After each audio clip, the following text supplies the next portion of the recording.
இப்போது புதிய அறிமுகம் ஆச்சி ஹோட்டல் சாம்பார் 50 கிராம் ரூபாய் 20 மட்டுமே.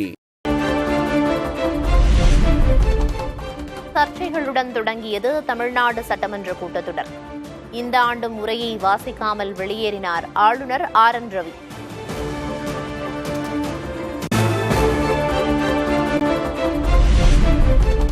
இந்தியாவின் தற்கொலை தலைநகரமாக தமிழ்நாடு திகழ்வதாக ஆளுநர் மாளிகை கடும் குற்றச்சாட்டு. ஓராண்டில் 20,000 பேர் தற்கொலை செய்து கொண்டுள்ளதாக விமர்சனம்.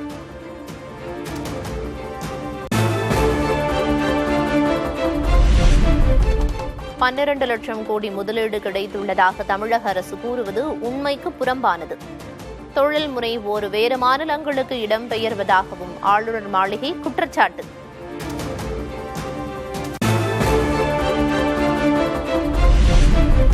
சட்டமன்றத்தை ஆளுநர் அவமதித்து விட்டதாக முதல்வர் மு.க.ஸ்டாலின் விமர்சனம். ஆளுநரின் நடவடிக்கை அரசமைப்பை மீறிய செயல் என்றும் கண்டனம். மாண்புமிகு ஆளுநர் அவர்கள் வேண்டுமென்றே அரசமைப்பு சட்டத்தை மீறிய ஒரு செயலை செய்துள்ளார். ஆளுநரின் செயல் என்பது நூற்றாண்டுகால மரபையும் நீண்ட பாரம்பரியத்தையும் கொண்ட இந்த மக்கள் சபையை, அதன் மாட்சிமையை அவமதிக்கும் செயலாகும் என்றே நான் கருதுகிறேன்.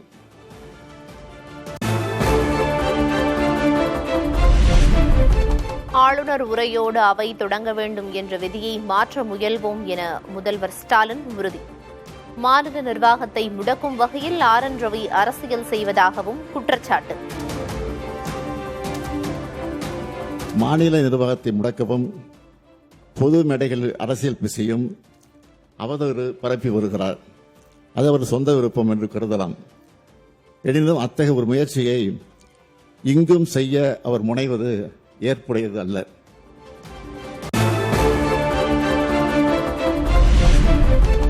தமிழகத்தில் சட்டம் ஒழுங்கு பாதிப்பு என கூறி சட்டமன்றத்திலிருந்து அதிமுக வெளிநடப்பு.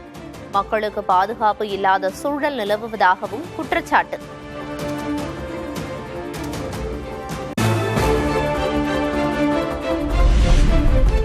ஆளுநர் சுட்டிக்காட்டும் தவறுகளை ஏற்றுக்கொள்ள திமுக அரசு மறுப்பதாக எதிர்க்கட்சித் தலைவர் எடப்பாடி கே. பழனிசாமி குற்றச்சாட்டு.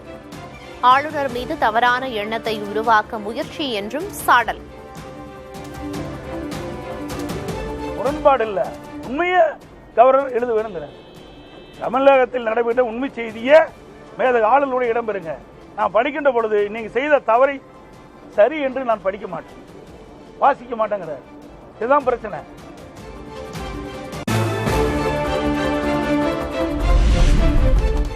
சட்டமன்றத்திலிருந்து பாஜக MLA-க்களும் வெளிநடப்பு.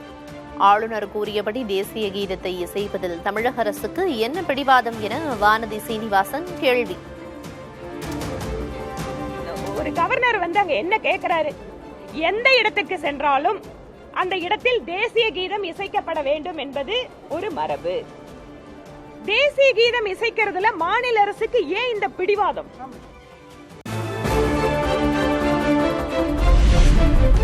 பொருளாதார வளர்ச்சியில் நாட்டிலேயே தமிழ்நாடுதான் முதன்மை மாநிலமாக திகழ்கிறது. ஆளுநர் வெளிநடப்பு செய்த நிலையில் அவரது உரையை வாசித்த சபாநாயகர் அப்பாவு.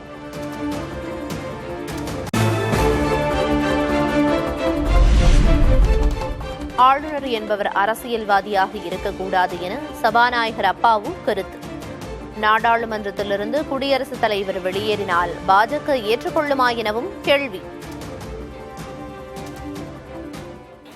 ஆளுநர் அவர்கள் ஒரு அரசினுடைய நிறை குறைகளை பற்றி பேசுவதற்கு என்ன இருக்கு?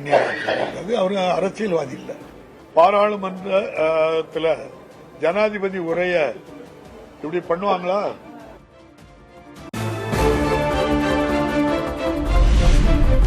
பாஜகவின் பிரதிநிதி போன்று ஆளுநர் ரவி சட்டமன்றத்திற்கு வந்து சென்றுள்ளதாக அமைச்சர் ரகுபதி பதிலடி. ஆளுநரை பேச விடாமல் மைக்கை அணைத்ததாக கூறுவது தவறு என்றும் விளக்கம்.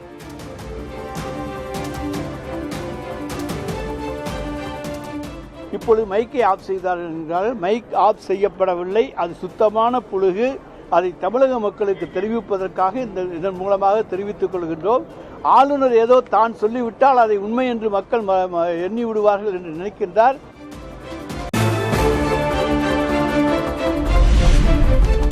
ஆளுநர் உரை தொடர்பாக கேரள சட்டமன்றத்திலும் சர்ச்சை. மத்திய அரசை விமர்சிக்கும் வரிகளை ஆளுநர் படிக்கவில்லை என்று முதல்வர் பினராயி விஜயன் குற்றச்சாட்டு.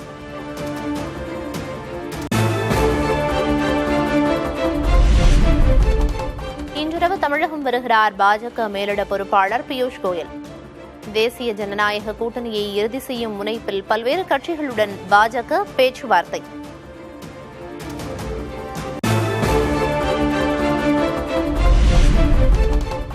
தேசிய ஜனநாயக கூட்டணியில் அமமுக இடம்பெறுமா? பிரதமர் பங்கேற்கும் கூட்டத்தில் தெரியவரும் என பாஜக மாநில தலைவர் நயினார் நாகேந்திரன் பேட்டி. ஒருவேளை 23ஆம் தேதி நீங்க மேடையிலே யார் யாரெல்லாம் இருக்கிறார் என்று நீங்க பார்க்கலாம். அவருடைய படம் இருந்தால் அது நல்ல விஷயம். அது 23ஆம் தேதி மேடையில் நீங்க பார்க்கலாம். என்னை பொறுத்த மட்டும் நல்லவருடைய படம் எங்க இருந்தாலும் நான் வரவேற்பேன்.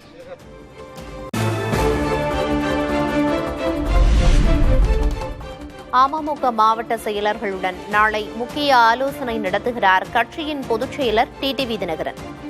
என்டிஏ கூட்டணி கூட்டத்தில் பங்கேற்க பிரதமர் மோடி 23ஆம் தேதி வரும் நிலையில் ஆலோசனை.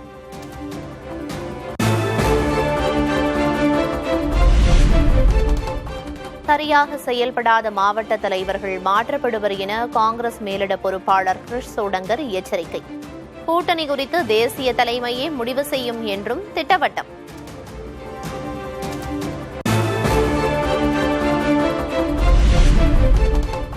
பனையூரில் உள்ள தாவேக தலைமை அலுவலகத்தில் கட்சியின் தேர்தல் அறிக்கை குழு ஆலோசனை.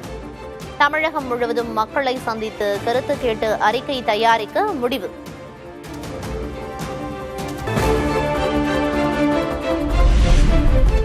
தமிழகத்தில் வரும் 23ஆம் தேதி முதல் 4 நாட்களுக்கு மழை பெய்யக்கூடும். சென்னை வானிலை ஆய்வு மையம் கணிப்பு.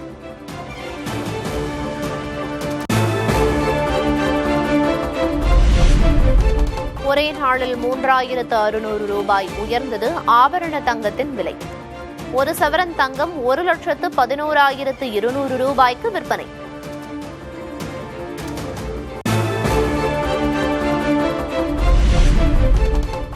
தங்கத்துக்கு போட்டியாக உச்சத்தில் தொடரும் வெள்ளி விலை.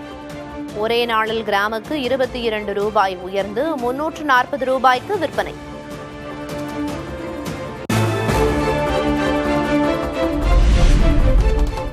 இந்திய பங்குச் சந்தைகளில் கடும் சரிவு. 1000 புள்ளிகளுக்கு மேல் வீழ்ந்தது சென்செக்ஸ். கிரீன்லாந்து விவகாரத்தில் ஐரோப்பிய யூனியனுக்கு ட்ரம்ப் விடுத்த வரி விதிப்பு எச்சரிக்கை எதிரொலியாக சரிவு.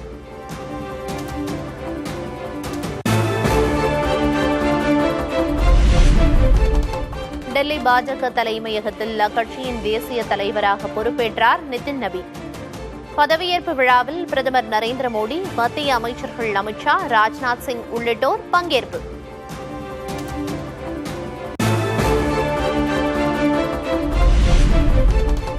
நிதின் நபீன் தன்னுடைய பாஸ் என்றும் தான் ஒரு தொண்டர் மட்டுமே என்றும் பிரதமர் மோடி பேச்சு. பாஜகவில் தலைவர்கள் மாறினாலும் பயணிக்கும் பாதை மாறாது என்றும் உறுதி.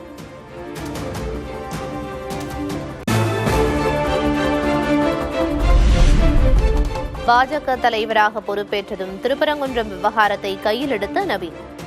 மலைக்குன்று மீது தீபம் ஏற்றுவதை எதிர்க்கட்சிகள் தடுத்ததாக திமுக மீது மறைமுக சாடல்.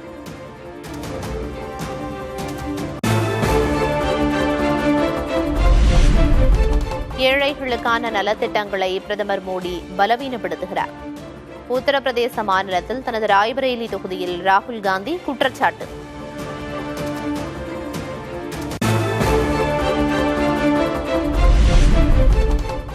கிரீன்லாந்தை தாங்கள் கைப்பற்றுவது உலக அமைதிக்கு மிகவும் முக்கியம் என நாட்டோ செயலாளரிடம் ட்ரம்ப் பேச்சு.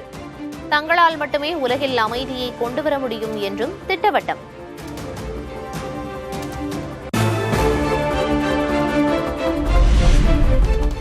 பேட்மிண்டனிலிருந்து ஓய்வு பெறுவதாக அறிவித்தார் சாய்னா நேவால். தனது உடல்நலத்தை கருத்தில் கொண்டு முடிவெடுத்ததாக விளக்கம்.